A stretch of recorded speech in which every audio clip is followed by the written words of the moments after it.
ADP বাস্তবায়নের দুরবস্থার পেছনে সরকারের ভুল পরিকল্পনা, অনিয়ম, দুর্নীতি এবং বাস্তবায়নের চরম অদক্ষতাকে দুষছেন বিশেষজ্ঞরা।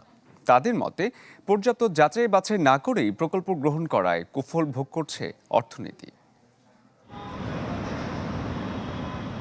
গেল দেড় দশকে অবকাঠামো উন্নয়নকে সাফল্যের প্রধান মাপকাঠি হিসেবে সামনে রেখেছিল আওয়ামী লীগ সরকার।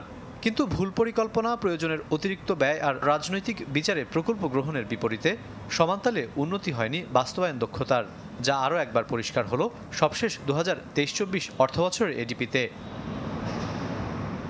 আইএমডির তথ্য অনুযায়ী এ সময় সংস্থা ও মন্ত্রণালয়গুলো ব্যয় করতে পেরেছে বরাদ্দের 80%-এর খানিকটা বেশি, যা গেল 4 বছরের মধ্যে সবচেয়ে কম। অথচ ওই অর্থবছরের সংকটের অজুহাতে খুব বেশি বাড়েনি এডিপির আকার। অর্থাৎ সংকোচনের দোহাই দেওয়ার পরও বড় ব্যর্থতা ছিল বাস্তবায়নে। অন্যদিকে শেষ মাস জুনে তাড়াহুড়ো করে বাস্তবায়ন দেখানো হয় 23%, অর্থাৎ এক মাসেই ছাড় করা হয় প্রায় 60,000 কোটি টাকা। পুরো কর্মসূচিটাই প্রশ্নবিদ্ধ।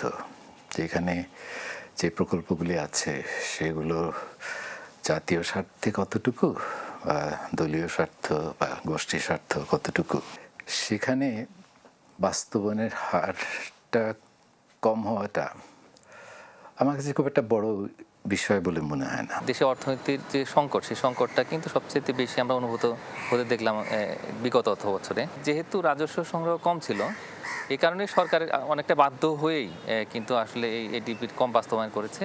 আইএমডির হিসাবে বরাদ্দের অর্থ খরচ করতে পারেনি বেশিরভাগ মন্ত্রণালয়। এজন্য শেষ সময়ে এসে তড়িঘড়ি প্রকল্প বাস্তবায়নের ঘোর বিরোধী এই অর্থনীতিবিদ। সামগ্রিক বাস্তবায়ন ব্যর্থতার জন্য সংশ্লিষ্ট মন্ত্রণালয় বিভাগগুলোকে কারণ দর্শানোর কথাও বলেন তিনি। কিছু মন্ত্রণালয় রয়েছে এরকম যে তারা আসলে কম বাস্তবায়ন করছে। বিশেষ করে আমি বলবো যে এই এনবিআর এর যে আধুনিকীকরণ, এই জায়গাতে একটা বড় রকমের তৎপরতার দরকার ছিল, যে যারা আসলে বাস্তবায়ন করতে পারছে না অর্থ যেটা বরাদ্দ করা হয়েছে। তো তাদের ক্ষেত্রে আসলে একটা চাপ প্রয়োগ করতে হবে।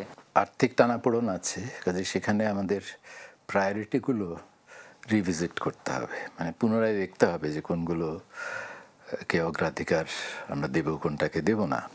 অর্থবছরের জন্য 2,54,391 কোটি টাকার বরাদ্দ থাকলেও 58টি মন্ত্রণালয় বিভাগ মিলে খরচ করতে পেরেছে 2,05,375 কোটি 50 লাখ টাকা। রাকিব আল জাবেদ, চ্যানেল 24, ঢাকা।